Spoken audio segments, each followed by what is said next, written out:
తమిళ star hero Dhanush కొత్త Hindi cinema తేరే ఇష్క్ మే release అయి నిన్న ఆదివారంతో 3 రోజులు కంప్లీట్ అయింది.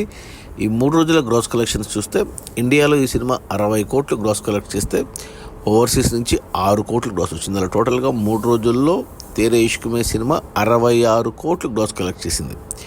ఇవి ఎక్సలెంట్ కలెక్షన్స్. ధనుష్కి ఇంతకుముందు 12 ఏళ్ల క్రితం వచ్చిన రాంజనా సినిమా 61 కోట్లు గ్రాస్ కలెక్ట్ చేస్తే టోటల్ రన్లో 3 రోజుల్లోనే ఆ రికార్డు బ్రేక్ అయ్యి ధనుష్ కెరియర్లో హిందీ సినిమాల పరంగా హయ్యెస్ట్ కలెక్షన్స్ వచ్చిన సినిమాగా నిలబడింది. ఇక ఈ 66 కోట్ల గ్రాస్లో జిఎస్టీ తీసేస్తే ఇండియా నెట్ కలెక్షన్స్ వచ్చేసి 50 కోట్లు ఉంది.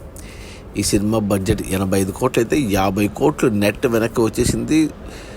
ఇక మరో 35 కోట్లు నెట్ వెనక్కి వస్తే సినిమా హిట్ అవుతుంది బాక్స్ ఆఫీస్ దగ్గర కమర్షియల్గా.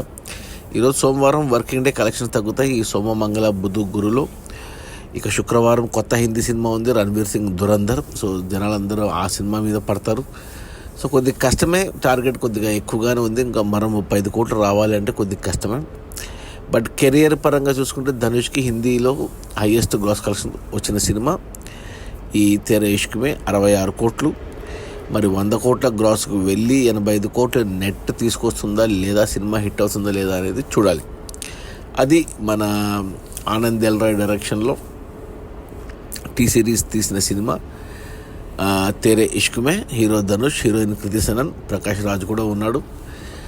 రిలీజ్ అయిన మొదటి 3 రోజుల్లో 66 కోట్ల గ్రాసు. అందులో ఇండియా నెట్ కలెక్షన్స్ వచ్చేసి 50 కోట్లు, సినిమా బడ్జెట్ 85 కోట్లు. 50 కోట్లు వెనక్కి వచ్చేసి మరో 35 కోట్లు రావాలి. కొద్దిగా కష్టమే కానీ చెప్పలేం. Okay, bye.